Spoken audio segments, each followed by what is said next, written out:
dalam kita sekalian. Segala puji hormat dipersembahkan bagi Dikau Tuhan, bahwa Engkau sangat mengasihi kami sekalian, bukan hanya dalam pemeliharaan-Mu, tetapi dalam Engkau berkorban untuk menebus kehidupan kami menjadi milik-Mu ya Tuhan. Sekarang kami berada di hadapan hadirat-Mu. Kami rindu mendengarkan firman-Mu yang mengarahkan kami kepada perjalanan hidup yang menuju kepada Dikau Tuhan. Banyak rintangan, banyak halangan dalam kami, baik dalam pemberitaan firman waktu maupun waktu kami mendengarkannya, lebih-lebih saat kami melakukannya. Tetapi kami percaya Engkau tetap memimpin dan menyertai kami sekalian. Sebab itu Tuhan, sebelum kami akan mendengarkan firman-Mu, kami akan bersatu hati memanggil nama Engkau buat usir segala roh jahat, segala setan yang mengganggu, menggoda kami, yaitu di dalam nama Tuhan Yesus Kristus. Segala setan kami perintahkan kamu semua dalam nama Yesus, pergi. Darah Yesus yang berkuasa. Tuhan, berkemurahanlah bagi kami. Mohon urapan roh-Mu yang suci dalam sidang jemaat ini, mengurapi kami seluruhnya, hamba-Mu maupun seluruh sidang jemaat. Satukan hati kami di bawah kaki Dikau untuk mendengarkan firman-Mu. Berikanlah pengertian di dalam kami ya Tuhan. Dan kalau kami kembali sudah mendengarkan firman-Mu, kami benar-benar dapat dibahagiakan oleh Dikau. Terima kasih Bapa, haleluya. Terima kasih. Segala puji hormat dipersembahkan bagi Dikau dalam nama Tuhan Yesus Kristus, haleluya, amin.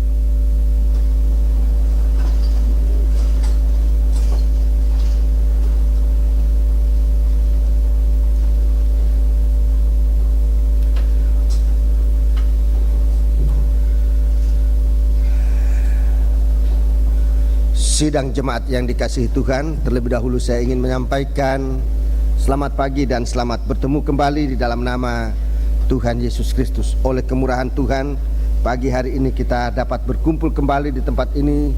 Kita memuliakan Tuhan sebab Allah itu baik bagi kita sekalian. Dan saudara-saudara yang datang dari luar kota maupun dari luar negeri, di sini ada saudara-saudara dari negeri Belanda. Saya melihat ada di sini, kami menyampaikan selamat datang, selamat bersama-sama kami dalam kebaktian pagi hari ini. Saudara-saudara kita dari luar Pulau Jawa, dari Ambon, saya lihat beberapa saudara-saudara dari Jakarta, kami menyampaikan selamat datang, selamat berbakti dalam nama Tuhan Yesus Kristus. Tuhan sangat mengasihi kita sekalian. Biarlah kita menggunakan waktu ini untuk dapat mendengarkan firman Tuhan dengan sebaik-baiknya. Saudara-saudara sekalian, masih banyak saudara-saudara kita yang belum sempat hadir dalam kebaktian ini, baik yang berlibur maupun sebagian rombongan masih tinggal di negeri Belanda yang oleh karena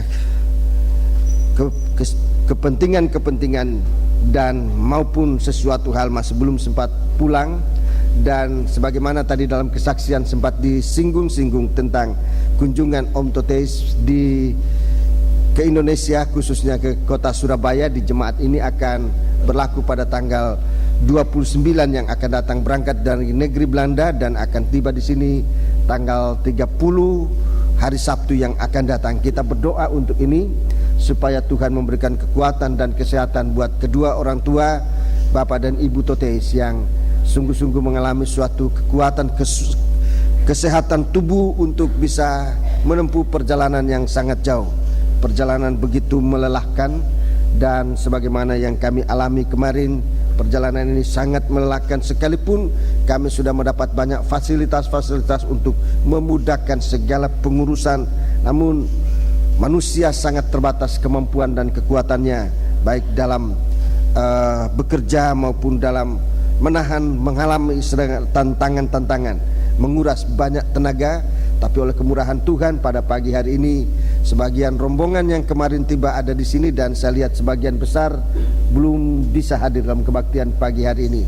Memang situasi yang tidak memungkinkan untuk mereka bisa hadir dengan keadaan kondisi tubuh yang kemarin memang sangat melelahkan dalam perjalanan yang saya tadi katakan. Sekalipun kami sudah mengalami banyak fasilitas dan pertolongan untuk memudahkan kami bisa sampai dengan selamat di rumah, namun kelelahan masih tetap menguasai banyak di antara kami rombongan yang kemarin baru tiba.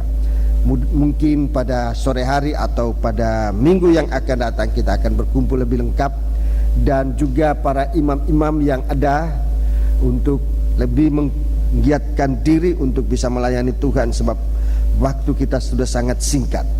Saudara-saudaraku, kami ingin menyampaikan rasa terima kasih dan kerjasama yang baik. Pertama kepada rombongan yang sempat menyertai kami selama dalam perjalanan, dan sebagaimana kita sudah mengalami perjalanan ini sudah membuat kita diberkati oleh Tuhan dan juga menjadi berkat, agar keadaan semacam ini tetap kita pertahankan dan tingkatkan sampai Tuhan datang kembali. Beberapa saudara-saudara yang di negeri Belanda yang mengalami benar-benar berkat atas kunjungan kita, dan inilah doa kita supaya setiap kali kita berada dimanapun bisa menjadi berkat. Bahkan saudara sempat menyertai gembala dalam pelayanan-pelayanan semacam ini bagi beberapa sidang jemaat, dan terutama buat hamba Tuhan di negeri Belanda, Bapak Pendeta Toteis mengucapkan itu sesuatu berkat buat mereka, di mana mereka melihat di mana gembala ada, di sana domba-domba juga mengikut.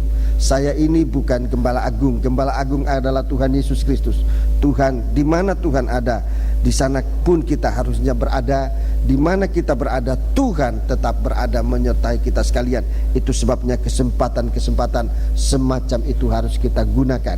Dan selama kita berada di bumi ini, kerjasama antara tubuh, gembala, dan sidang jemaat, para tua-tua pengerja-pengerja, kita harus tingkatkan sampai kita merasa bahwa suatu waktu hubungan kita tidak lagi hubungan antara gembala dan domba, tidak lagi hubungan antara guru dan murid, sebab semua itu akan berlalu, semua itu akan libat. Tapi suatu waktu persekutuan kita akan meningkat, hubungan antara anggota tubuh yang tidak bisa dipisahkan. Hubungan antara guru dan murid satu waktu bisa sampai tamatnya, selesai sekolah, guru meninggalkan muridnya, murid meninggalkan gurunya. Begitu juga dalam hubungan-hubungan lain, masih ada saatnya akan berpisah. Tapi kalau kita berada dalam kesatuan tubuh, maka itu tidak akan pernah berpisah. Dan kesatuan tubuh ini dirindukan oleh Tuhan untuk Dia menempatkan diri sebagai kepala. Puji Tuhan, kita akan berdoa bersama-sama supaya ibadah kita, pelayanan kita pada hari-hari mendatang akan lebih meningkat. Para imam-imam, saya mohon supaya meningkatkan pelayanan. Hari ini terlalu banyak imam-imam yang tidak melayani, dan saya ingatkan untuk pada hari-hari mendatang pelayanan ini kembali. Saudara perhatikan, di saat baik atau tidak baik waktunya. Rasul Paulus ingatkan, baik atau tidak baik waktunya, beritakan firman. Kalau kita melihat kondisi-kondisi, kita akan hanyut dengan situasi dan kondisi di hari-hari ini. Tapi justru di saat-saat semacam ini, kita akan menunjukkan kesetiaan kita kepada Tuhan. Baik atau tidak baik waktunya, kabarkan, beritakan Injil, atau layani Tuhan dengan sebaik-baiknya. Demikianlah pada pagi hari ini kita akan memuji Tuhan, mengucap syukur kepada Allah. Ucapan terima kasih saya juga sampaikan kepada seluruh sidang jemaat yang ada di sini, yang sudah sangat mendukung kami dalam doa, sehingga baik perjalanan maupun selama kami berada di negeri Belanda dalam pelayanan, benar-benar kami bisa mengalami kekuatan dari Tuhan. Doa saudara-saudaraku, seorang dua orang berdoa, apalagi sekian banyak orang ini berdoa, kami benar-benar harus berterima kasih bersyukur kepada Tuhan, berterima kasih kepada saudara-saudara sekalian. Semoga pekerjaan atau kerjasama ini akan kita tingkatkan pada hari-hari mendatang. Puji Tuhan. Lanjutnya kita akan memeriksa kitab Wahyu pasal 8 dan pasal 9. Kitab Wahyu pasal 8 pasal 9 ini berada dalam tanda kasihnya Tuhan. Digambarkan bagaikan dua loh batu. Kasihnya Tuhan yang diberikan kepada Tuhan, diberikan Tuhan kepada kita untuk pertama-tama bisa mengasihi Tuhan. Jadi Tuhan mengasihi kita bukan tanpa tujuan. Kesaksian-kesaksian tadi semua bicara tentang bagaimana Tuhan mengasihi kita. Tuhan memberikan kita kasih-Nya. bukan tanpa tujuan. Tujuan pertama, Allah memberikan kasih-Nya kepada kita agar kita mampu mengasihi Tuhan. Ini tujuan pertama. Sebab kita tidak mampu melakukan apapun tanpa Tuhan. Kalau Tuhan memberikan kita kasih-Nya, itu tujuannya supaya kita bisa mengasihi Tuhan. Perwujudan kita mengasihi Tuhan ialah kita suka beribadah kepada Tuhan. Beribadah artinya menghadapkan diri kita selalu kepada Tuhan. Ini mengasihi Tuhan. Bagaimana kita bisa berhadapan dengan Tuhan? Ini mengasihi Tuhan, beribadah, melayani Tuhan. Ibadah ini, saudara-saudaraku, ibadah yang bisa kita hadiri, itu fakta, kenyataan Tuhan mengasihi kita. Dan kalau kita tidak beribadah, itu sama dengan kita tidak memanfaatkan kasih Tuhan. Tuhan memberikan kita kasih ini supaya kita bisa melayani Tuhan. Itu peningkatan. Tadi dalam kesaksian-kesaksian, saudara mendengar bagaimana Tuhan mengerjakan kita di hari-hari ini, supaya kehidupan kita menjadi suatu kehidupan yang meningkat sampai pada selesainya pekerjaan Tuhan. 3 kali Tuhan bekerja, 3 hari Tuhan bekerja, dan setiap hari Tuhan mengerjakan sampai selesai. Dalam Injil Lukas pasal 13 Tuhan katakan, aku bekerja hari ini, itu hari pertama, sampai selesai. Aku bekerja besok, itu pun sampai selesai. Dan pada hari yang ketiga seluruhnya akan dirampungkan. Jadi pekerjaan Tuhan tidak ada yang terbengkalai. Pekerjaan Tuhan itu sampai selesai. Dia memulaikan dan Dia juga menyelesaikan. Saya singkatkan aja untuk pekerjaan Tuhan hari ini. Tuhan bekerja menyelamatkan manusia, menyucikan manusia sampai selesainya penyucian, sampai pemuncakan penyelesaian dari penyucian Tuhan adalah supaya setiap pribadi dipakai oleh Tuhan. Itu penyucian Tuhan. Jadi kita itu disucikan untuk. Disucikan itu artinya untuk titik-titik. Titik-titiknya itu isinya dipakai oleh Tuhan.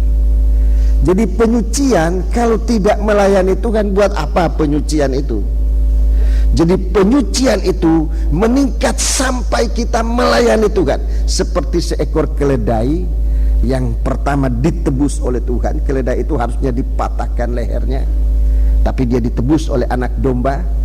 Dia diikat pada pokok anggur, itu artinya terikat pada penyucian, sampai pada dikendarai oleh Tuhan. Dikendarai oleh Tuhan untuk masuk ke Yerusalem. Jadi itu penyucian ini. Penyucian sampai dipakai oleh Tuhan setiap pribadi. Jadi jangan kita ini tidak dipakai oleh Tuhan. Setiap kesempatan untuk dipakai oleh Tuhan, ayo. Setiap kesempatan. Saya sangat ngeri melihat orang selalu menolak pekerjaan Tuhan. Ada tawaran untuk melayani Tuhan, selalu nolak. Saya teringat akan undangan ke pesta pernikahan yang menolak sekalipun tolakannya itu sangat halus. Maafkan, aku tidak bisa hadir sebab aku baru membeli lembu. Aku tidak bisa hadir karena aku, memang banyak alasan, dan alasan itu bisa diterima sangat halus, tetapi akibatnya sungguh mengerikan. Sungguh-sungguh mengerikan. Sebab itu setiap kesempatan untuk ditebus oleh Tuhan, untuk disucikan oleh Tuhan, untuk dipakai oleh Tuhan, gunakan sampai pekerjaan itu benar-benar diselesaikan oleh Tuhan. Dan Tuhan sudah menyelesaikan semua itu di atas kayu salib. Artinya segala cobaan, segala penderitaan, segala kesukaran sudah diatasi oleh Tuhan. Kita ini hanya ngikut saja. Kita hanya ngikut saja. Segala percobaan, segala rintangan sudah diselesaikan oleh Tuhan di atas kayu salib. Injil Yohanes pasal 19 katakan, segala sesuatu sudah selesai. Apa yang sudah selesai? Penebusan sudah selesai. Ditingkatkan oleh Tuhan pada penyucian. Tuhan mau memakai sidang jemaat. bagaikan keledai yang ditunggangi oleh Tuhan. Ada dua penunggang keledai, ada dua penunggang keledai. Dalam Alkitab ada dua penunggang keledai. Yang pertama itulah Tuhan Yesus, menunggang keledai masuk ke Yerusalem. Itu penunggang pertama. Tetapi yang kedua, Bileam, saudaraku, menunggang keledai untuk mengutuki bangsanya Allah. Dan Bileam dalam kitab Wahyu dikatakan itu pengajaran yang dibenci oleh Tuhan. Jadi gereja Tuhan, anak-anak Tuhan mau milih siapa? Mau ditunggangi oleh Tuhan harus masuk pada penyucian. Atau kalau tidak ditunggangi oleh Tuhan, Bileam, pengajaran palsu, sudah siap untuk menunggangi kepada arahnya kepada maut. Saya lebih baik katakan, sebab ini nanti akan kita lihat bagaimana gereja Tuhan ini, anak-anak Tuhan ini akan terbagi dua bagian, yang dimeteraikan oleh Tuhan dan kehidupan yang tidak punya meterai. Pada hari kedua Tuhan juga menyelesaikan apa yang diselesaikan oleh Tuhan. Dari penyucian Tuhan tingkatkan sampai pada pembaharuan. Bait Allah itu bukan hanya disucikan, tapi dalam kitab Injil Yohanes katakan, rombak bait Allah ini, aku akan membangun bait Allah yang baru. Dalam kitab Wahyu pasal 21, semua sudah selesai. Pembaharuan selesai untuk masuk ke Yerusalem baru. Saya tidak akan menerangkan hal ini pada hari ini, sebab memang ini satu studi yang besar.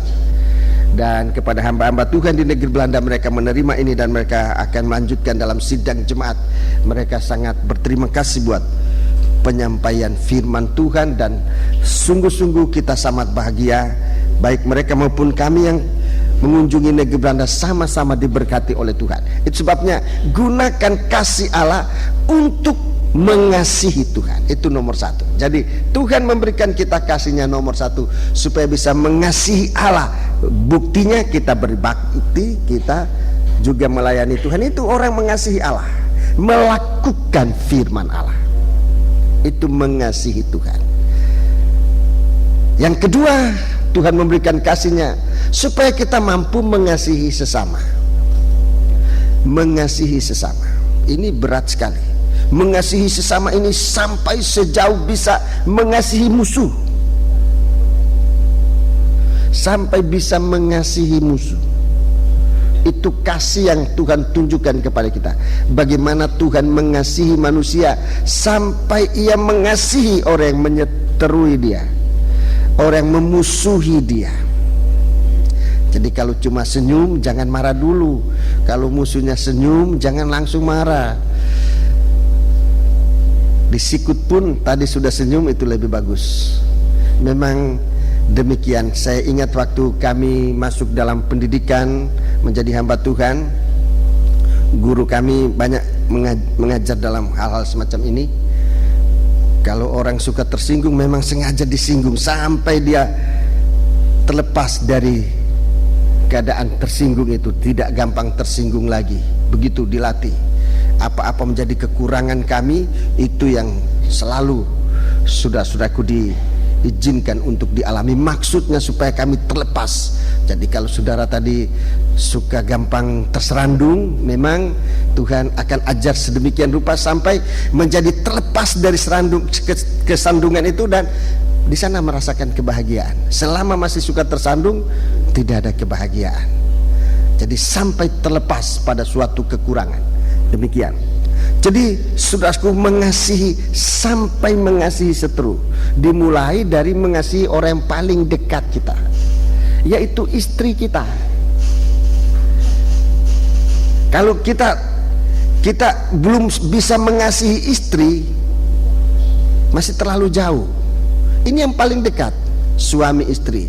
Kalau belum menikah, orang tua. Bagaimana taat dengar-dengaran kepada orang tua? Itu kasihmu kepada orang tua, taat dengar-dengaran pada orang tua. Itu pemberian yang terbesar yang seorang anak bisa berikan kepada orang tuanya. Kalau seorang anak bisa membelikan apa kepada orang tua, itu bagus, tapi belum puncak. Puncaknya kalau anak itu hormat dan taat kepada orang tua, itu pemberian kasihmu kepada orang tua. Itu saudaraku, itu kasih kepada orang yang terdekat. Kemudian kasih ini di dalam surat 2 Petrus pasal 1 mengasihi semua orang. Dan Tuhan ajarkan dalam Injil supaya kita mengasihi sampai kepada seteru. Sebab kalau kita hanya baru mengasihi orang mengasihi kita, Tuhan katakan orang kafir juga bisa begitu, orang-orang jahat juga mengasihi sesamanya. Tapi kalau kita mengasihi orang yang membenci kita, itu kemampuan datang dari Tuhan. Pasal 8 pasal 9 di sini ujian Tuhan. Sejauh mana kita praktek kasih itu.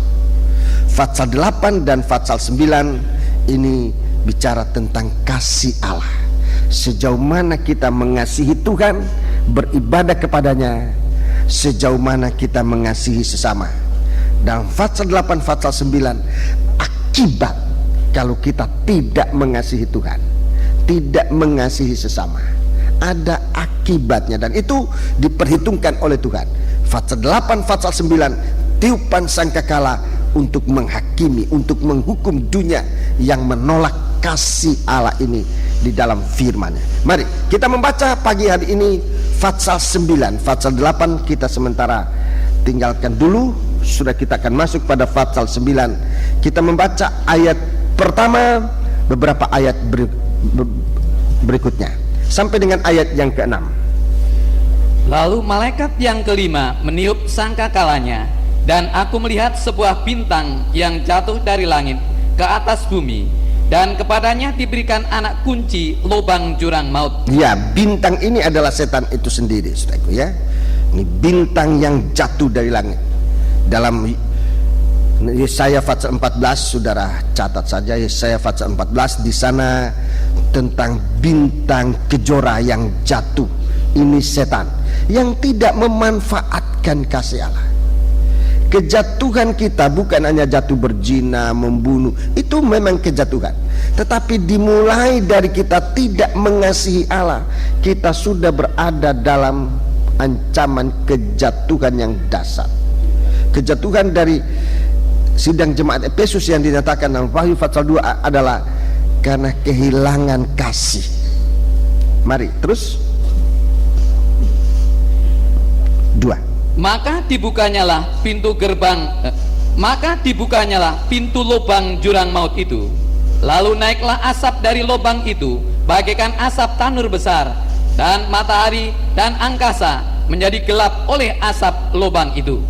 Dan dari asap itu berkeluaranlah belalang-belalang ke atas bumi, dan kepada mereka diberikan kuasa sama seperti kuasa kalajengking di bumi. Ya, kuasa kalajengking, menyengat, ya, suatu sengatan yang berbisa. 4. Dan kepada mereka dipesankan supaya mereka jangan merusakkan rumput-rumput di bumi, atau tumbuh-tumbuhan, ataupun pohon-pohon, melainkan hanya manusia yang tidak memakai materai Allah di dahinya. 5. Dan mereka diperkenankan bukan untuk membunuh manusia, melainkan hanya untuk menyiksa mereka 5 bulan lamanya.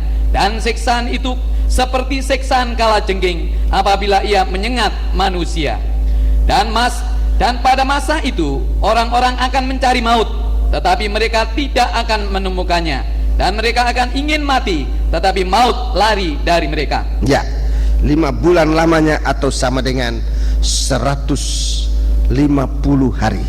Ini hitungan ya, hitungan dari kalender orang Israel. 1 bulan sama dengan 30 hari, 5 bulan sama dengan 150 hari. Saya belum akan berbicara tentang angka-angka ini sebab mempunyai suatu arti yang banyak, yang panjang, yang harus dibuktikan dengan ayat-ayat firman Allah.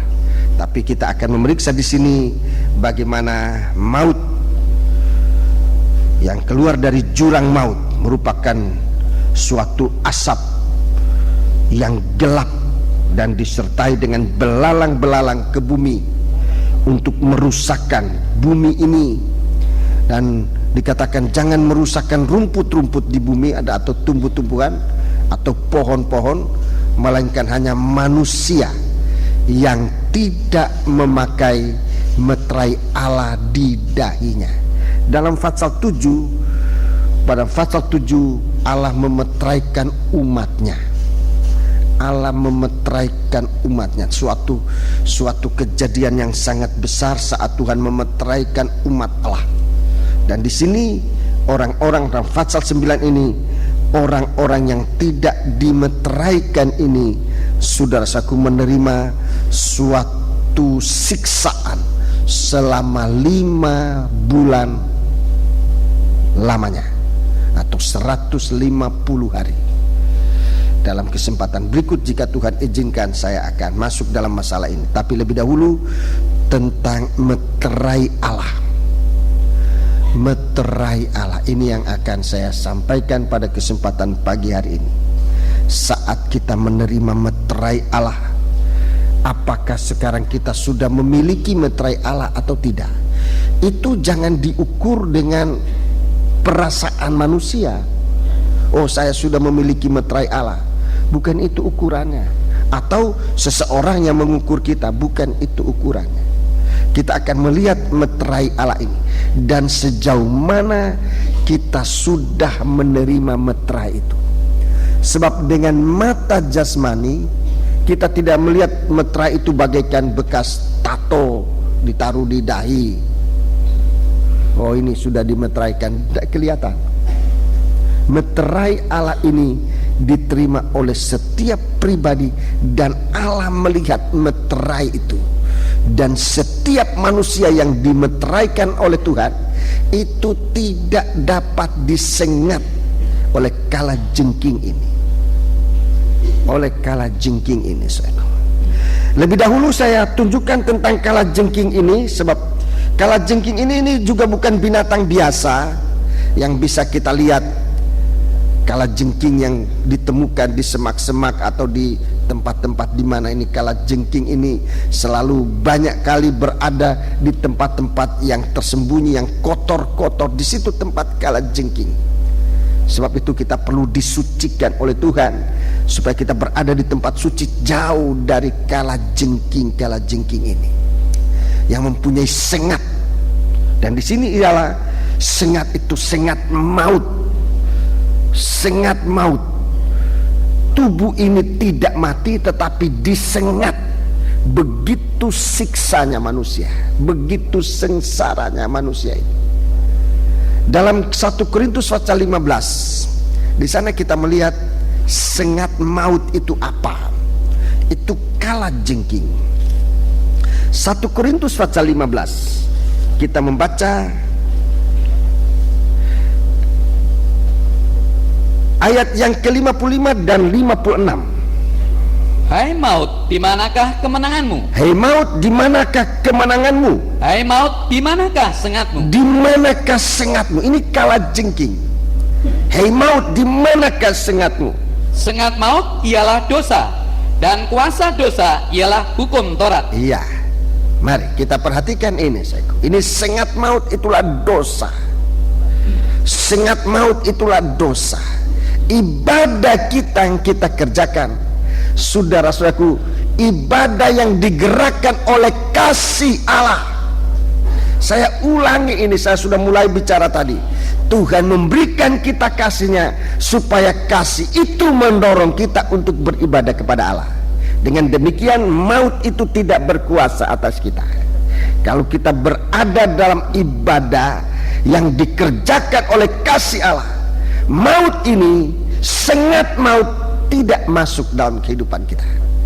Jadi dalam segala sesuatu kita kerjakan dengan dorongan kasih Allah. Jangan sistem Taurat. Di sini dikatakan sengat maut ialah dosa dan kuasa dosa ialah hukum Taurat. Kita jaga ini, saudara. Kita jaga. Jangan pelayanan kita pelayanan Taurat. Artinya terpaksa, dipaksa, harus ini, harus itu, jangan ini, jangan itu. Itu Taurat. Ibadah jangan ibadah Taurat. Ibadah karena peraturan. Berdoa karena peraturan. Melakukan segala sesuatu karena peraturan, karena perintah. Tetapi biar kita sekarang mulai bukan karena Taurat, tapi karena kasih Allah. Berkorban jangan karena Taurat, berkorban karena kasih Allah. Ini yang benar.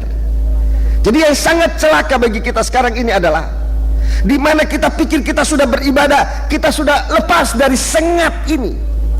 Padahal kalau ibadah ini ibadah terpaksa, justru dikatakan di sini kuasa dosa ialah hukum Taurat. Dosa itu tetap ada. Ibadah Taurat tidak mampu melepaskan manusia dari dosa. Pelayanan cara Taurat tidak mampu membuat kita berbahagia, sebab kuasa dosa menyengat. Kita melayani tapi hati kita ada cemburu, ada iri hati, ada bermacam-macam. Ini pelayanan Taurat.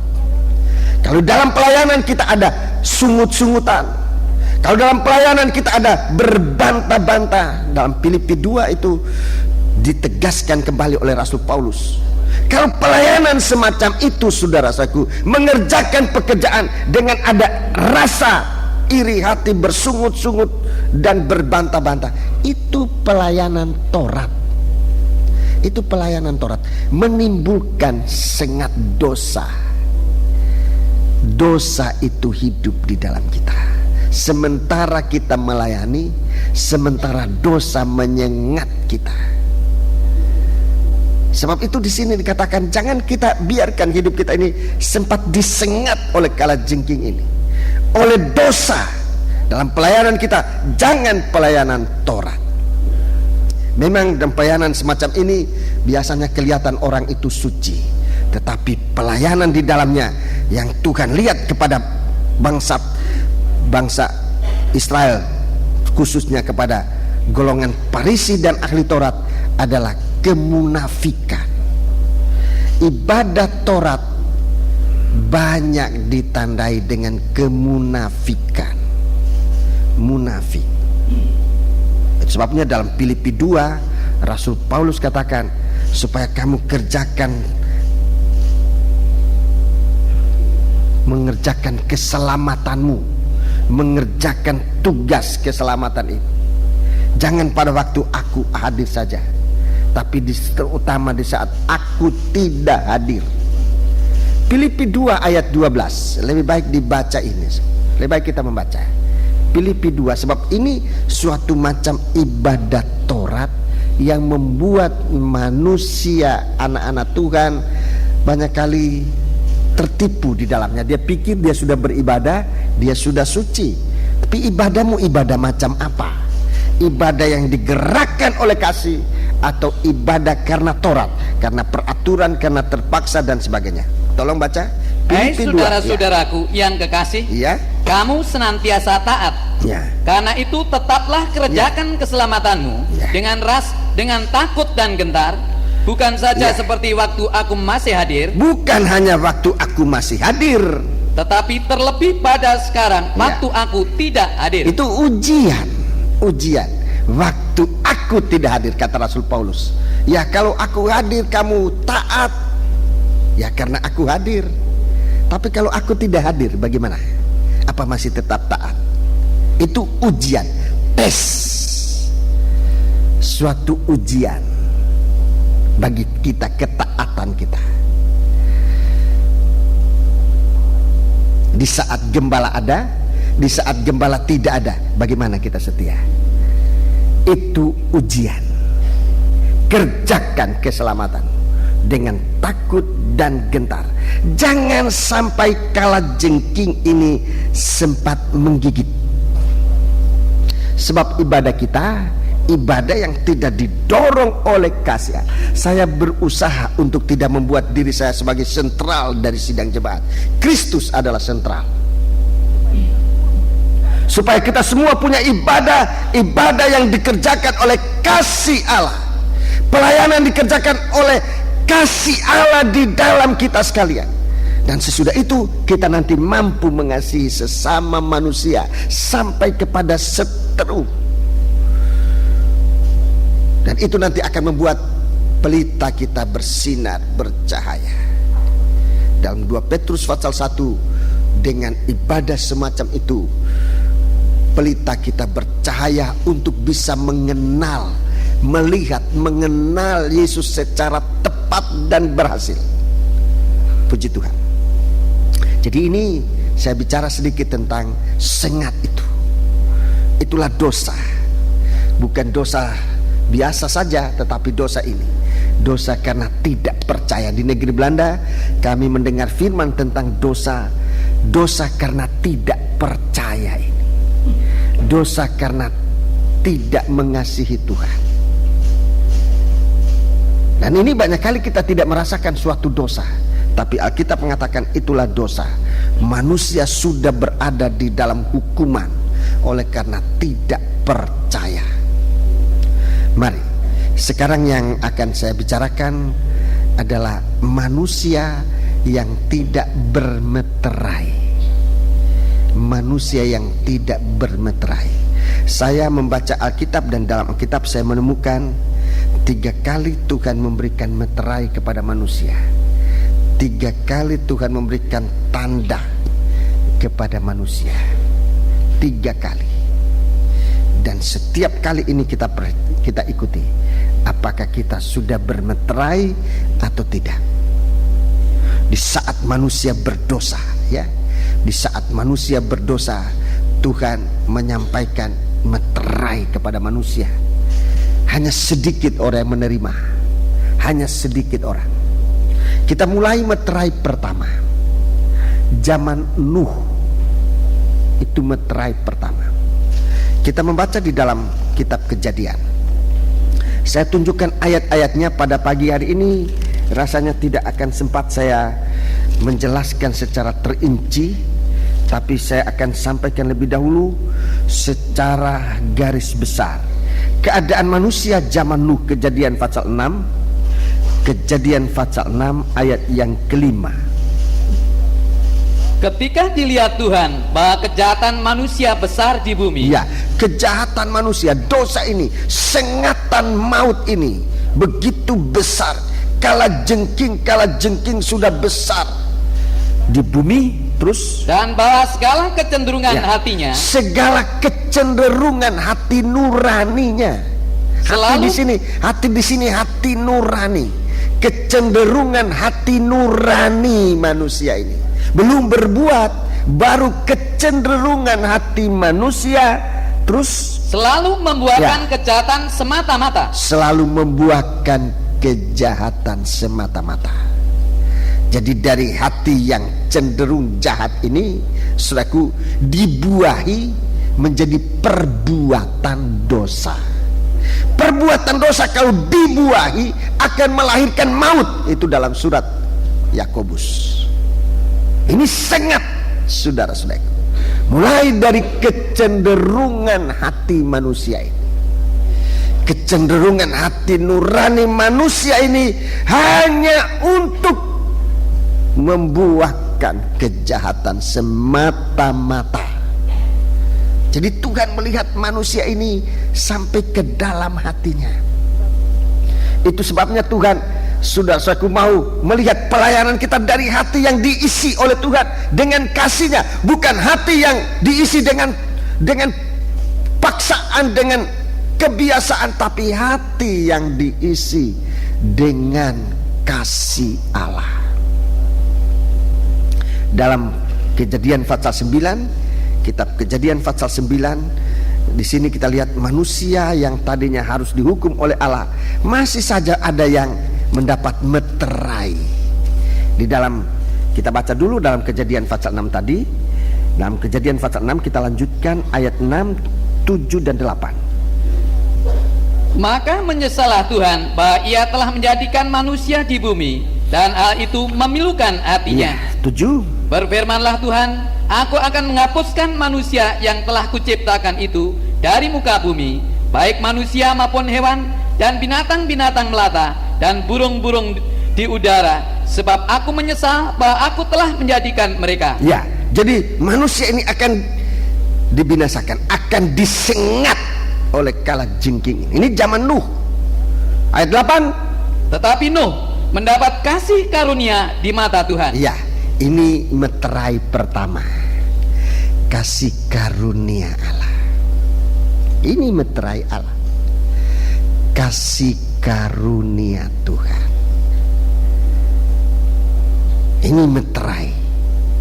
Tuhan akan lihat ibadah kita ini karena kasih karunia, atau karena kebiasaan, atau karena peraturan. Tuhan yang bisa menilai. Kalau kita beribadah karena kasih karunia, kita seperti Nuh ini mendapat meterai Allah. Kita dimeteraikan oleh Tuhan. Ini yang pertama. Dan dalam pasal 9 kitab Kejadian, meterai ini digambarkan dalam tanda perjanjian. Ayat 12, Kejadian pasal 9 ayat 12. Dan Allah berfirman, inilah tanda perjanjian yang kuadakan antara aku dan kamu, serta segala makhluk yang hidup, yang bersama-sama dengan kamu, turun-temurun untuk selama-lamanya. Ya, terus Busurku kutaruh di awan, supaya itu menjadi tanda perjanjian antara aku dan bumi. ya, tanda, ini tanda.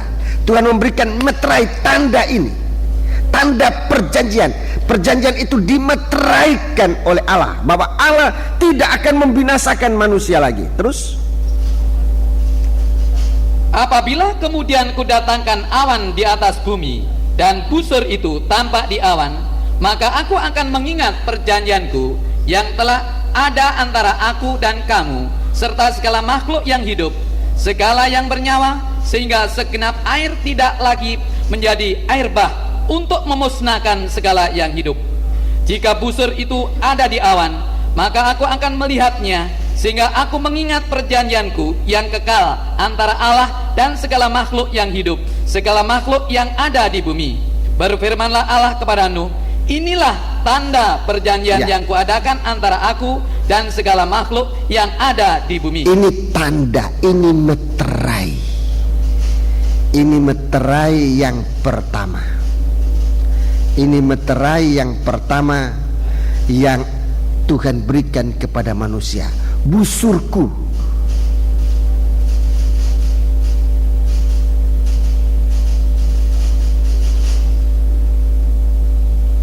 Tolong dimatikan.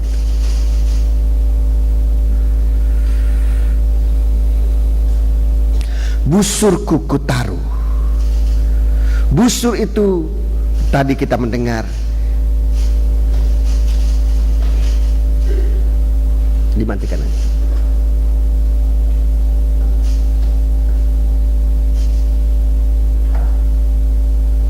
Ya.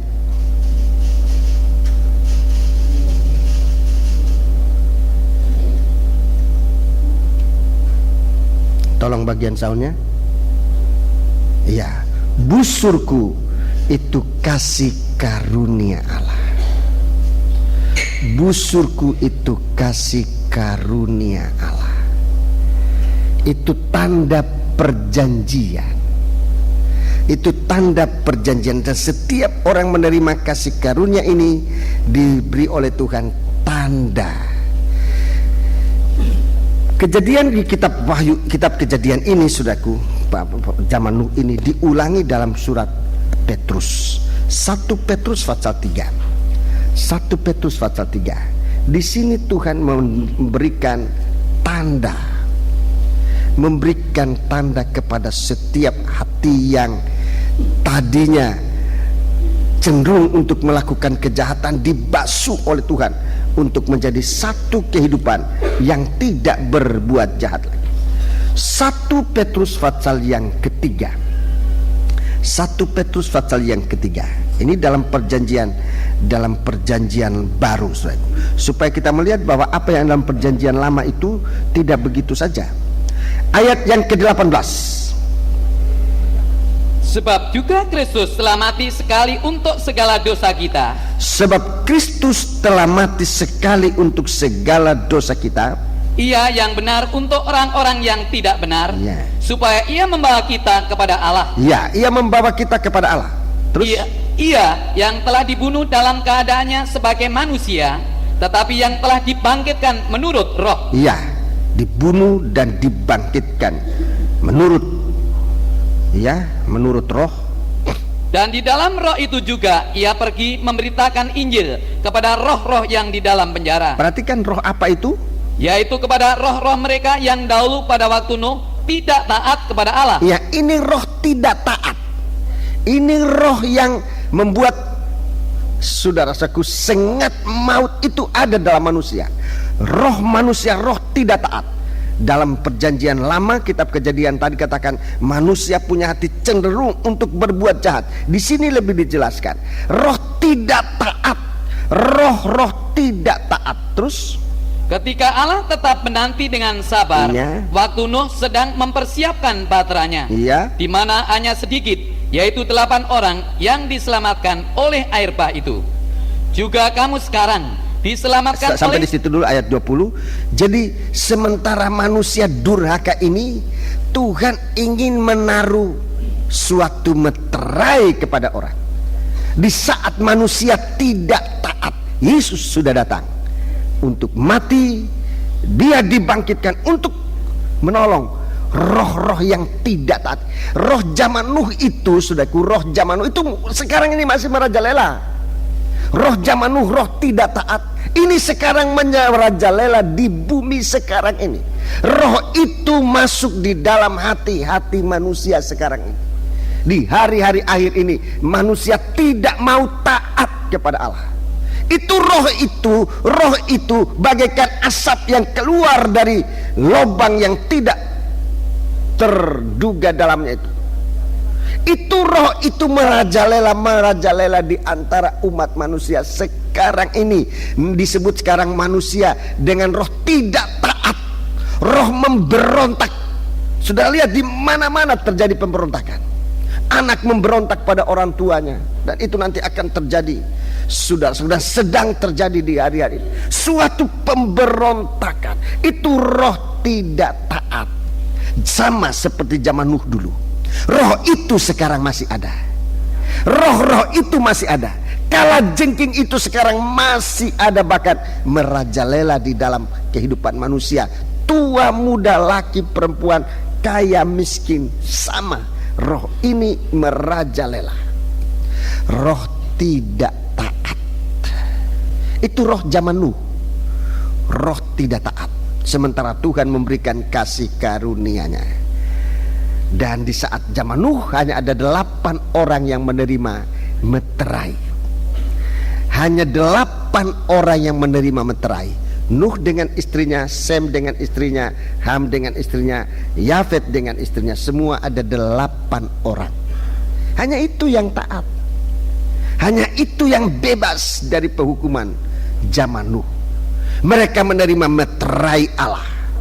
Saudaraku, mereka mendapat kasih karunia. Saudaraku, setiap kali kita menerima kasih karunia itu meterai Allah dalam kita untuk taat kepada Tuhan. Untuk taat kepada Tuhan. Mari baca ayat 21. Kita lihat sekarang meterai itu diberikan oleh Tuhan kepada kita. Kapan? Dulu waktu Nuh, saat dia naik ke bahtera, dia dimeteraikan oleh Allah. Ini mendapat kasih karunia. Sekarang ayat 21. Juga kamu sekarang diselamatkan oleh kiasannya, yaitu baptisan. Kamu diselamatkan oleh baptisan.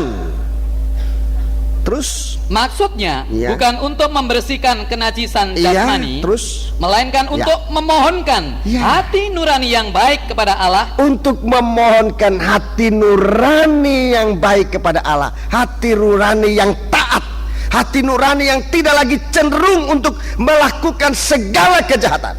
Itu disucikan oleh Tuhan. Terus oleh kebangkitan Yesus Kristus. Iya, terus yang duduk di sebelah kanan Allah setelah ia naik ke sorga, sesudah segala malaikat, kuasa dan kekuatan ditaklukkan kepadanya. Ya, terima kasih. Jadi saudara-saudaraku, baptisan air itu satu waktu ditanya oleh Tuhan kepada orang-orang Israel. Baptisan Yohanes itu dari sorga atau dari manusia? Dari sorga atau dari bumi? Dan mereka tidak mau menjawab. Mereka katakan, kalau kita katakan dari sorga, Tuhan akan katakan, kenapa kamu tidak mau terima? Kalau kita katakan dari bumi, dari manusia, orang-orang akan melempar kita dengan batu, sebab mereka tahu bahwa Yohanes ini adalah utusan dari Allah, seorang nabi Allah. Ini bicara tentang baptisan air yang sekarang ini banyak dikacaukan oleh manusia itu sendiri. Sebab di dalamnya sebenarnya Tuhan mau menyatakan kasih karunia-Nya kepada kita. Waktu Yesus datang ke dalam dunia, waktu Yesus datang ke dalam dunia, dia dilahirkan, dia adalah anak Allah. Dia dilahirkan di kandang Bethlehem. Dia adalah anak Allah. Di waktu dia masuk dalam baptisan air, suara dari sorga mengatakan, ini anakku yang kukasihi. Inilah anakku yang kukasihi. Dia menerima meterai Allah, suatu pengakuan yang secara terbuka dinyatakan dari surga saat Yesus dalam baptisan air. Saudara-saudaraku, Yesus tidak berbuat dosa, tapi dia memberikan kita teladan, supaya seperti aku dibaptiskan, demikian juga kamu dibaptiskan. Di sini saudaraku, ujian dengar-dengaran atau tidak. Waktu Yesus datang kepada Yohanes untuk dibaptis, Yohanes tidak mengerti dan dia katakan, Tuhan, harusnya aku yang dibaptis oleh Tuhan. Mengapa Tuhan datang kepadaku? Tapi Tuhan katakan, biarlah, karena demikianlah kita melakukan segala kehendak Allah atau segala kebenaran. Taat, dengar-dengaran. Taat dan dengar-dengaran. Ini meterai, saudara-saudara. Ini meterai yang Tuhan lihat nanti kalau kalajengking ini mulai merajalela di bumi ini, saudara, dengan sangat hebatnya. Siapa yang bebas dari kalajengking ini? Siapa yang bebas? Orang yang taat dan dengar-dengaran kepada Tuhan. Sebetulnya baptisan air itu melakukan secara jasmani tidak ada kesulitan. Tidak ada kesulitan, baptisan air tidak ada kesulitan. Tapi di situ justru Tuhan melihat dengar-dengaran atau tidak. Sebab Tuhan katakan baptisan air ini adalah pengalaman mati dan bangkit bersama Tuhan. Baptisan air adalah pengalaman mati dan bangkit yang paling ringan. Tidak ada lagi yang lebih ringan. Kalau baptisan air aja kita sudah tidak mau, jangan bicara tentang siksaan, tentang antikris, tentang jangan bicara tentang itu. Terlalu jauh. Terlalu jauh. Tidak mungkin bisa tahan. Untuk perintah yang sangat sederhana, kita tidak mau lakukan, apalagi perintah yang lebih besar. Sebab mulai dari baptisan air, taat dan dengar-dengarannya Tuhan semakin hari semakin meningkat sampai waktu di Getsemani. Sampai waktu di Getsemani dia menyerahkan segala kehendaknya kepada Tuhan. Tidak ada lagi kehendak daging. Segala sesuatu biarlah kehendakmu yang jadi, bukan kehendakku tapi kehendakmu yang jadi. Memuncak sampai nanti di kayu salib. Di sana Tuhan menyerahkan seluruhnya kepada Tuhan. Mulai dari mana? Perkataan itu mulai dari mana? Dari baptisan air. Bagaimana Tuhan mau mengikuti perintah Tuhan, sehingga di dalam Yesus meterai ini menjadi jelas. Di dalam kita sekarang Tuhan berikan meterai itu mulai dari kita dibaptiskan air. Bagaimana kita punya baptisan air? Adalah tanda dengar-dengaran atau tidak. Banyak kali kita diuji, dan banyak orang yang tidak lurus. Sesudah baptisan air tidak kelihatan lagi. Baptisan air ini permulaan kita mau sungguh-sungguh ikut kepada Tuhan. Saya ingin bersaksi, saudara-saudaraku, pengalaman saya dalam mengikut Tuhan ini. Bagaimana saya sempat menerima baptisan air, dan kuasa baptisan itu selalu saya rasakan. Kuasa baptisan selalu banyak godaan, banyak tantangan, saudaraku. Tetapi setiap kali saya mengingat bagaimana nama Tuhan disebutkan waktu saya masuk dalam baptisan air, seperti Yesus dibaptiskan, selalu Tuhan memberikan kemenangan. dan dengar-dengaran. Itu meterai. Itu meterai Tuhan. Baik aku datang, aku ada, maupun pada waktu aku tidak ada.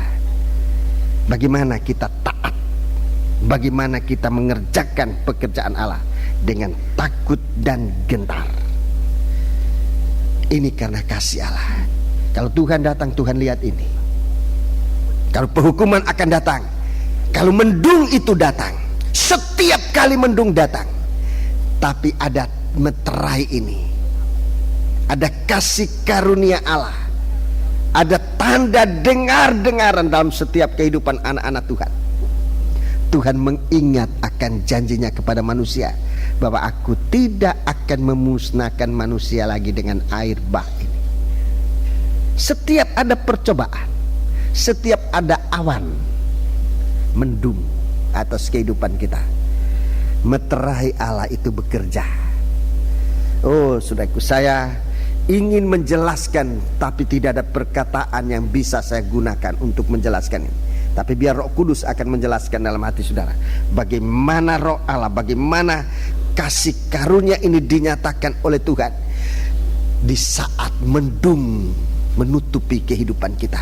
Baca kembali nanti di rumah Kejadian pasal 9 itu. Setiap kali ada mendung, di saat itu orang yang dapat meterai Allah, kasih karunia Allah, Tuhan ingat, Tuhan ingat, Tuhan ingat. Justru di saat ada mendung, ada percobaan, ada kesulitan, meterai ini memancar, bersinar bagaikan pelangi di langit, menyinarkan sinar secara sempurna untuk diingat oleh Tuhan. Ini dengar-dengar, ini taat dan dengar-dengaran. Yang kedua kali, ini manusia sudah selamat zaman Nuh. Kemudian manusia itu tinggalkan Tuhan, mulai dari Babel, pasal 9 kitab Kejadian, kemudian pasal 10 Babel, pasal 11 manusia hilang jauh berabad-abad lamanya. Manusia tidak punya Tuhan. Nanti Kejadian pasal 12 Tuhan memanggil Ibrahim. Ini manusia pertama dipanggil oleh Tuhan menjadi milik Allah setelah Babel. Ibrahim dipanggil oleh Tuhan, keluar kamu dari negerimu, keluarlah kamu dari kaum keluargamu, keluarlah kamu dari rumah bapamu ke negeri yang akan kutunjuk kepadamu. Ibrahim tidak tahu mau dibawa kemana. Tapi apa yang ada pada Ibrahim adalah taat dengar-dengarannya. Dia keluar. Tuhan memberkati dia, dan Tuhan menjadikan dia berkat bagi semua manusia. Kemudian perjalanan mengikut Tuhan, sampai satu waktu Tuhan merasa perlu untuk memeteraikan kembali manusia ini. Ibrahim menerima perjanjian dengan Allah. Ibrahim menerima perjanjian dengan Allah, dan Tuhan katakan, dari aku inilah janjiku, kuberikan namamu sekarang bukan Abram, tapi Abraham. Abraham itu namamu. Disisipkan nama Allah, ya. Nama Allah disisipkan. Abraham, nama Allah disisipkan di dalamnya. Istrimu bukan lagi Sarai, tetapi Sarah. I itu ganti H, nama Allah dimasukkan. Jadi dalam nikah Ibrahim dan Sarah disisipkan nama Tuhan. Kemudian Tuhan tunjukkan sebagai tanda darimu ini, setiap orang laki harus disunat. Setiap orang laki harus disunat,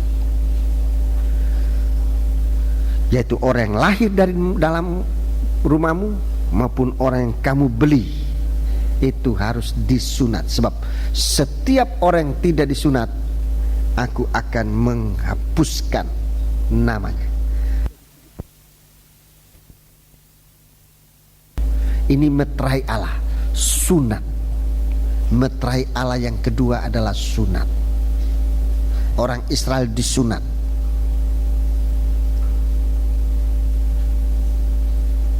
Tapi kepada kita sekarang sunat itu Tuhan katakan tidak lagi sunat secara jasmani buatan tangan manusia, tapi kita memiliki sunat yang rohani.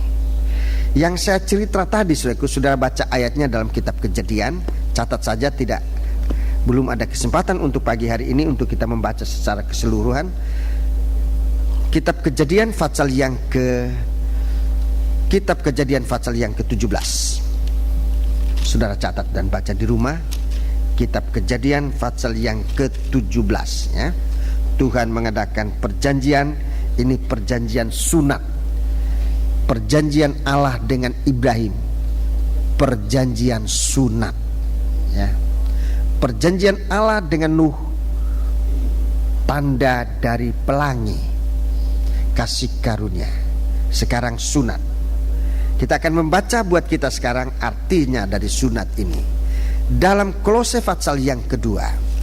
Surat Kolose pasal yang kedua.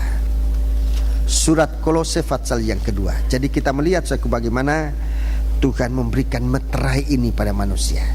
Meterai pertama, Tuhan berikan kasih karunia ini.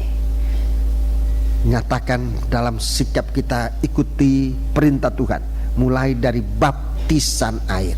Jadi Tuhan kaitkan dengan baptisan air. Kolose pasal yang kedua. Kolose pasal yang kedua. Kita membaca ayat yang ke-9. Sebab dalam Dialah berdiam secara jasmania seluruh kepenuhan kealahan, dan kamu telah dipenuhi di dalam Dia. Dialah kepala semua pemerintah dan penguasa. Perhatikan ayat 11. Dalam Dia kamu telah disunat. Ya, dalam Dia kamu telah disunat. Bukan dengan sunat yang dilakukan oleh manusia. Bukan sunat yang dilakukan manusia, tetapi dengan sunat Kristus. Ya, dengan sunat Kristus yang terdiri dari penanggalan akan tubuh yang berdosa. Penanggalan akan tubuh yang berdosa. 12. Karena dengan Dia kamu dikuburkan dalam baptisan. Ya, lagi diulangi ini baptisan. Karena dengan Dia kamu dikuburkan dalam baptisan, dan di dalam Dia kamu turut dibangkitkan juga oleh kepercayaanmu kepada kerja kuasa Allah yang telah membangkitkan Dia dari orang mati. 13. Kamu juga meskipun dahulu mati oleh pelanggaranmu, dan oleh karena tidak disunat secara lahiriah, telah dihidupkan Allah bersama-sama dengan Dia sesudah Ia mengampuni segala pelanggaran kita. Sesudah Ia mengampuni segala pelanggaran kita, terus dengan menghapuskan surat hutang. Dengan menghapuskan surat hutang yang oleh ketentuan-ketentuan hukum mendakwa dan mengancam kita, dan itu ditiadakannya dengan memakukannya pada kayu salib. 15. Ia telah melucuti pemerintah-pemerintah dan penguasa-penguasa dan menjadikan mereka tontonan umum dalam kemenangannya atas mereka. Ya, terima kasih. Jadi ini meterai yang kedua. Meterai yang kedua, kita disunat. Bukan sunat buatan manusia, tapi sunat Kristus, yaitu tanda penanggalan tubuh yang berdosa. Saya bicara langsung saja ini tentang kelepasan dari dosa. Ini meterai Allah tentang kelepasan dari dosa. Mati, lepas dari dosa. Segala tabiat tubuh, segala keinginan tubuh yang berdosa, segala pikiran dosa, segala perbuatan tubuh yang berdosa, itu ditanggalkan, itu disunat, dikuburkan dalam baptisan bersama dengan kematian Tuhan Yesus Kristus. Itu sunat, menanggalkan tubuh yang berdosa. Itu suatu sunat Kristus. Dalam zaman Taurat, saudara-saudaraku, penanggalan tubuh ini benar-benar dilakukan. Mata ganti mata, tangan ganti tangan. Tapi dalam perjanjian baru, saudara-saudaraku, apa yang harus ditanggalkan sekarang adalah perbuatan dosa, itu tangan. Pendirian dosa, itu kaki. Yang selalu berbuat dosa, perjalanan hidup yang berdosa itu kaki. Pikiran-pikiran dosa, perasaan berdosa. Ada banyak hal-hal yang harus ditanggalkan, dikuburkan dalam baptisan air, supaya kita dibangkitkan dalam keadaan baru. Itu tanda yang kedua yang Tuhan ingin berikan kepada kita. Suatu pembaharuan. Suatu pembaharuan.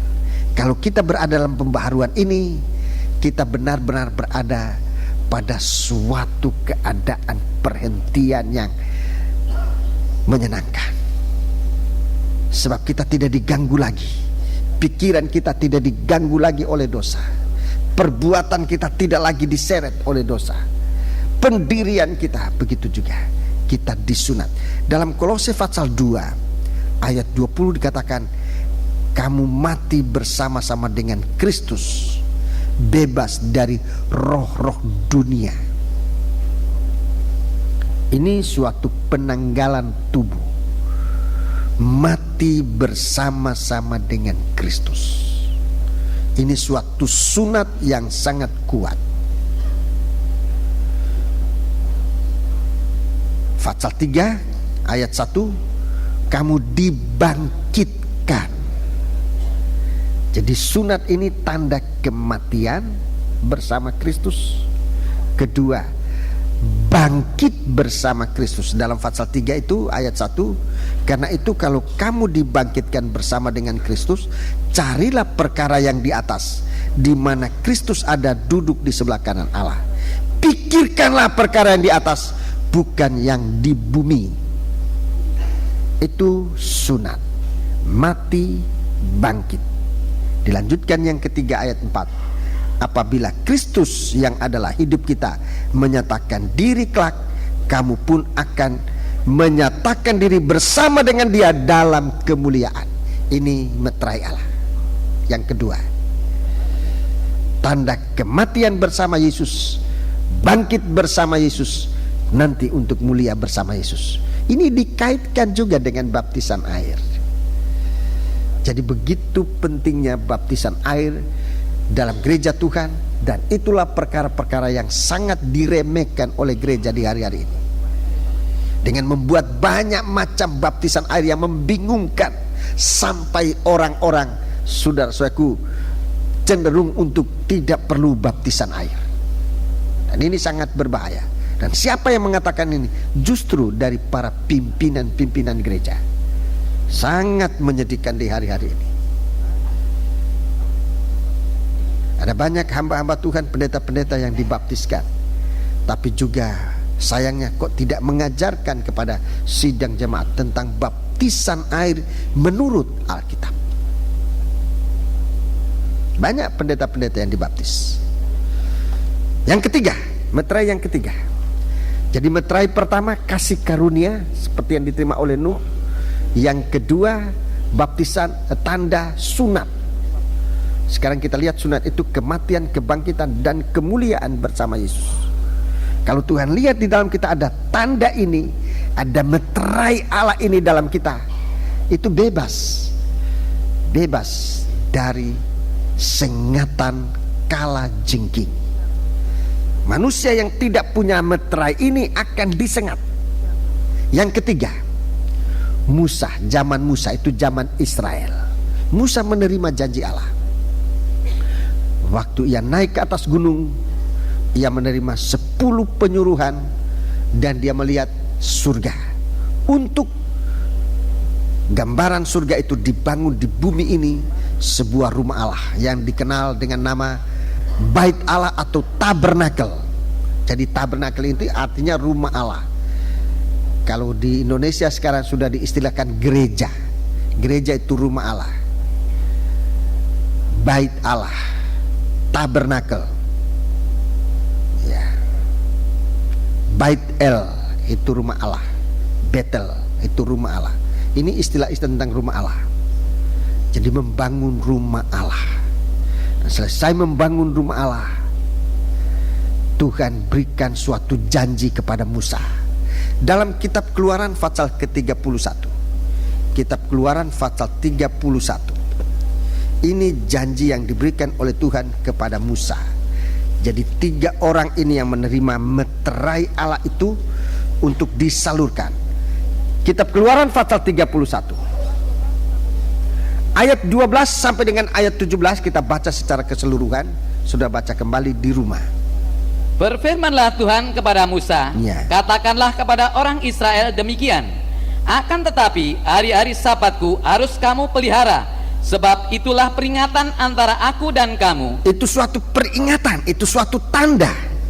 Peringatan antara aku dan kamu. Terus Turun-temurun, Ya. sehingga kamu mengetahui bahwa akulah Tuhan Ya. yang mengkuduskan kamu. iya, terus Haruslah kamu pelihara hari Sabat, sebab itulah hari kudus bagimu. Siapa yang melanggar kekudusan hari Sabat itu, pastilah ia dihukum mati. Sebab setiap orang yang melakukan pekerjaan pada hari itu, orang itu harus dilenyapkan dari antara bangsanya. 15. 6 hari lamanya boleh dilakukan pekerjaan, tetapi pada hari yang ke-7 haruslah ada Sabat, Hari ke-7 harus ada Sabat.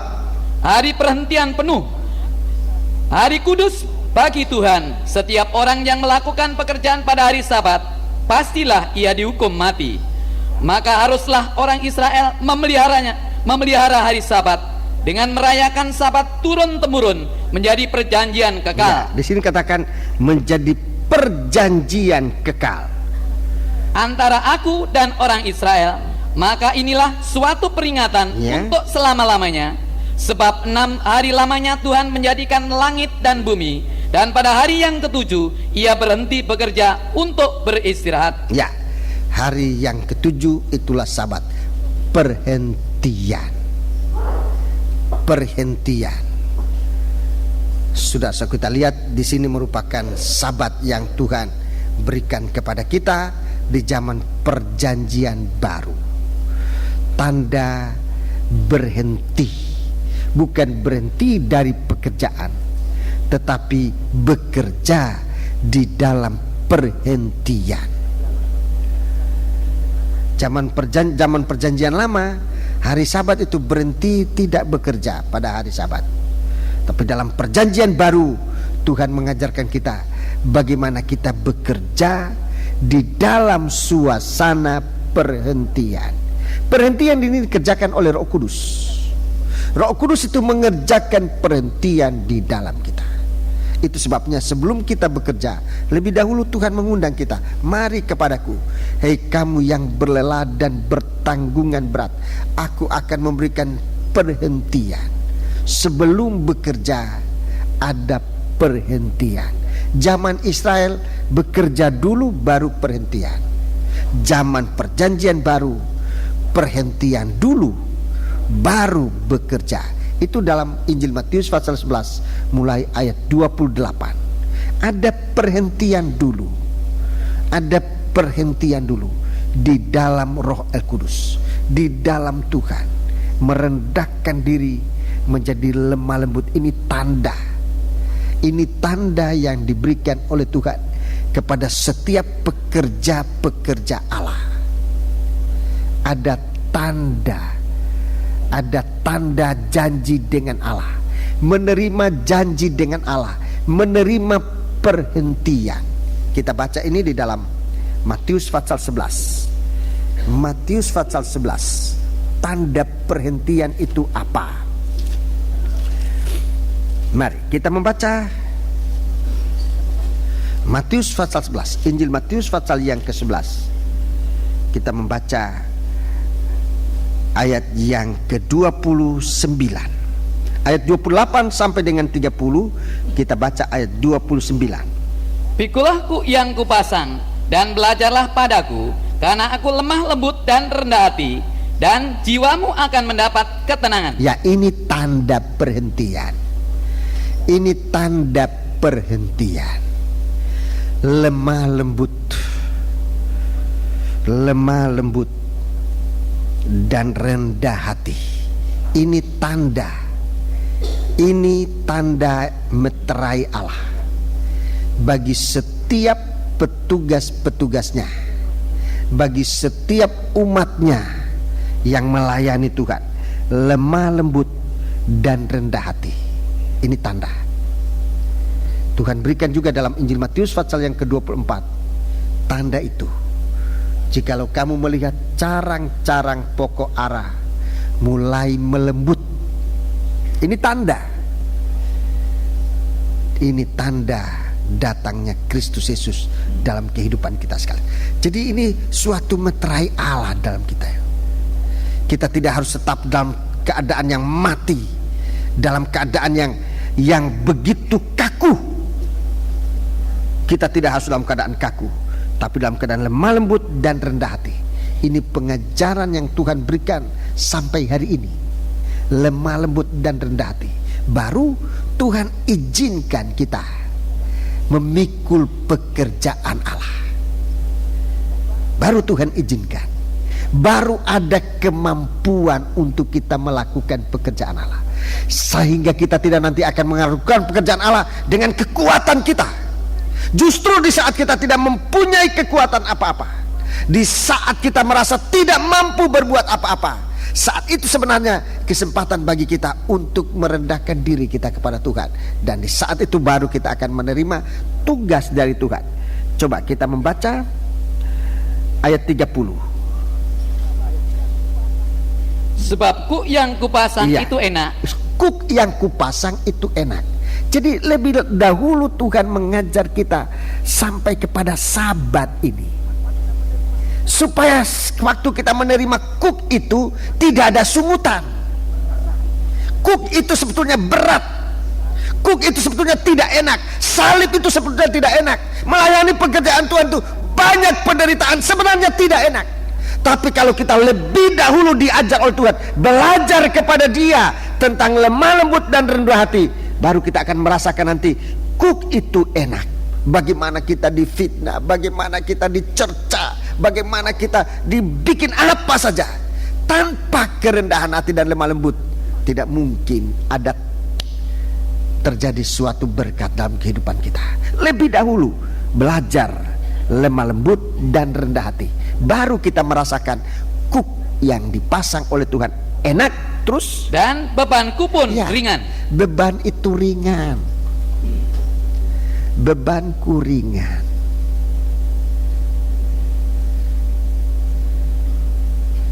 Kalau kita melihat bagaimana beratnya sebetulnya pekerjaan Tuhan, tidak ada seorang pun yang mampu. Kalau saya menoleh ke belakang, apa-apa yang Tuhan sempat taruh di atas pundak, yang Tuhan taruh di atas kehidupanku sebagai seorang hamba Tuhan yang sempat dipanggil oleh Tuhan, sungguh saya tidak bisa memikirkan bagaimana perkara itu mampu saya lakukan. Begitu berat setiap kali menerima perintah Tuhan. Apa yang dilihat itu begitu berat. Waktu kunjungan ke negeri Belanda, saya merasakan beban itu sangat berat. Satu sidang jemaat dengan gembala yang dalam keadaan sakit payah, sakit berat. Saya harus ke sana. Dan waktu pengurusan begitu berat. Mengurus apa saja pada waktu itu semuanya berat. Mengurus tiket berat, mengurus visa, mengumpulkan anggota rombongan yang akan ikut cukup berat. Maju mundur ada dan berbagai. Sementara kita saudaraku dibebani dengan nanti kalau tidak jadi harus membayar sekian dan uangnya hilang. Itu cukup berat. Belum memikirkan apa yang nanti harus disampaikan. Cukup berat. Kalau tidak belajar kepada Tuhan, merendahkan diri sebelum bekerja, merendahkan diri.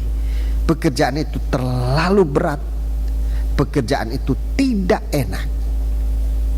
Sebab kita pergi ke sana bukan untuk enak-enak. Bayangkan baru memikirkan orang sakit, nggak ada rasanya mau enak, mau rencana ini rencana itu, nggak ada. Cukup berat. Ada banyak. Ini yang terakhir yang paling saya rasakan beratnya. Sebetulnya pagi ini juga saya cukup berat untuk menyampaikan firman Tuhan. Cukup berat.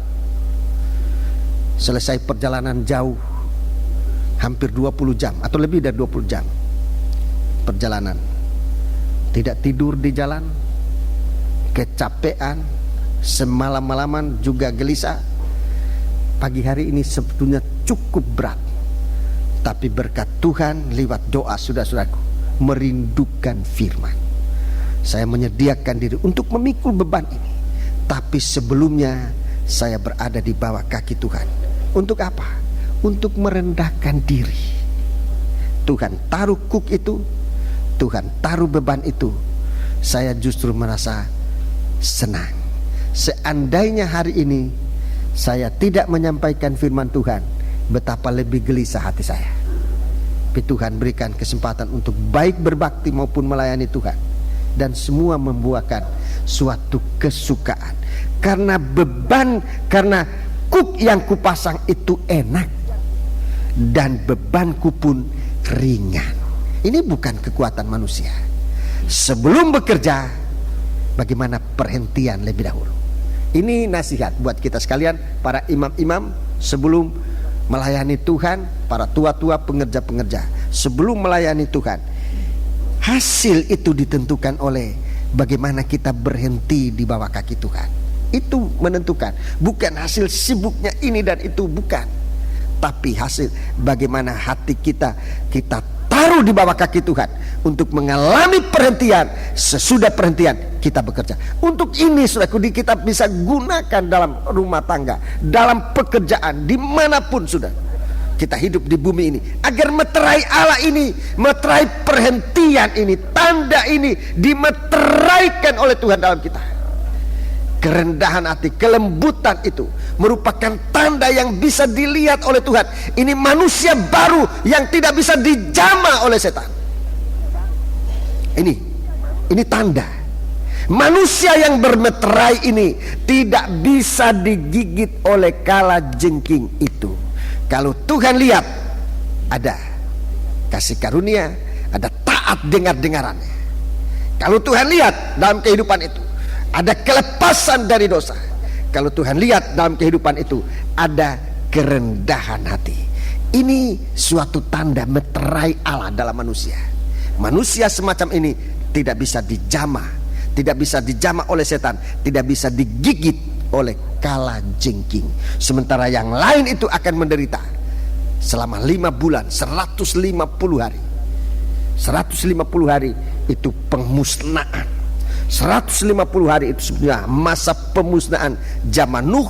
Saudaraku, 150 hari itu zaman pemusnahan bumi ini. Itu dalam kitab Kejadian, ya. Sebab itu saya sampaikan ini kepada kita sekalian, agar semua kita ini hidup dimeteraikan oleh Allah pada dahi kita. Menjadi pemikiran kita, apa yang menjadi pemikiran kita sekarang? Bagaimana kita bisa melakukan perintah Tuhan, taat dengar-dengar. Itu pemikiran kita. Kedua, bagaimana kita terlepas dari dosa. Ketiga, bagaimana kita bisa merendahkan diri kita serendah-rendahnya di bawah kaki Tuhan. Ini meterai. Orang semacam ini tidak bisa digigit oleh kalajengking. Puji Tuhan. Saya sampaikan ini bagi kita sekalian sidang jemaat. Semoga termeterai di pikiran kita. Jadi mengikut Tuhan ini jangan memikirkan yang lain-lain terlalu banyak. Di dahi kita ini harus ada bagaimana kita bisa melakukan perintah Tuhan, taat dengar-dengaran. Tidak seperti manusia pada zaman Nuh. Kemudian dalam pikiran kita, bagaimana dosa ini terlepas dari kita, tidak mengikat kita lagi, disunat. Dalam pemikiran kita ada tanda merendahkan diri, lemah lembut. Itu tanda dari Allah. Kita bangkit, berdiri.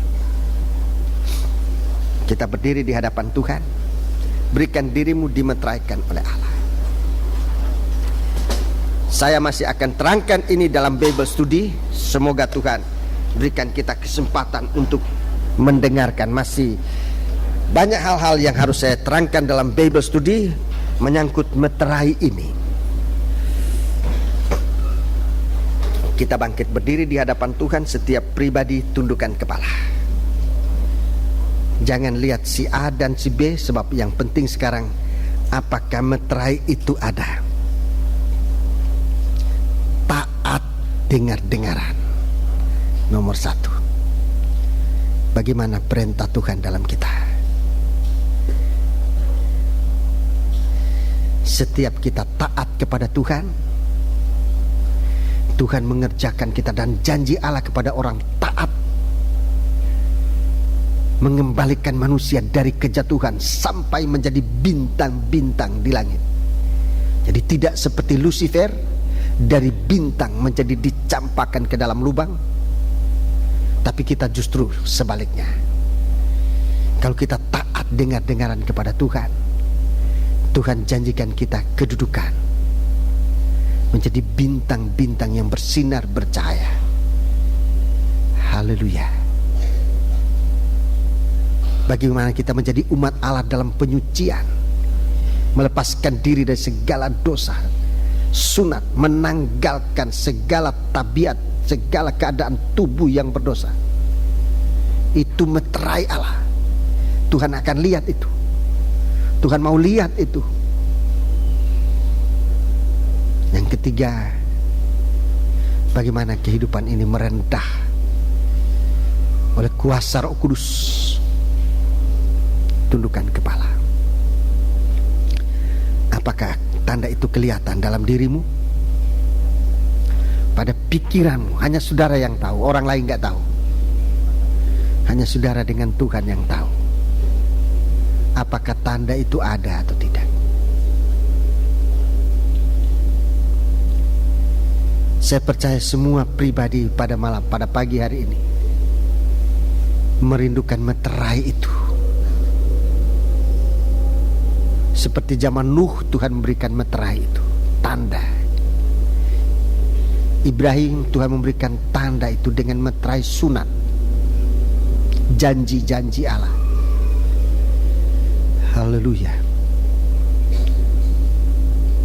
Kita akan melihat dosa ini nanti akan dibukakan oleh Tuhan secara jelas. Rupanya, mukanya, rambutnya, ekornya, sikapnya, semua nanti akan dibukakan oleh Tuhan. Dalam kitab Wahyu ini dibuka oleh Tuhan bagaimana dahsyatnya dosa. Itu memerangi manusia, menghancurkan manusia. Haleluya. Biar kita mohon Tuhan kasih tanda ini, kasih meterai ini dalam hidup kita. Haleluya. Haleluya. Haleluya. Haleluya. Haleluya. Haleluya. Jika saudara ingin menyembah Allah, angkat tanganmu, sembahlah Tuhan dalam kebenaran dan dalam Roh Kudus. Haleluya. Naikkan penyembahanmu kepada Tuhan. Haleluya.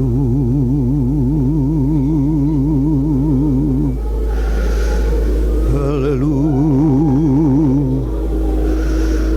Haleluya. Haleluya.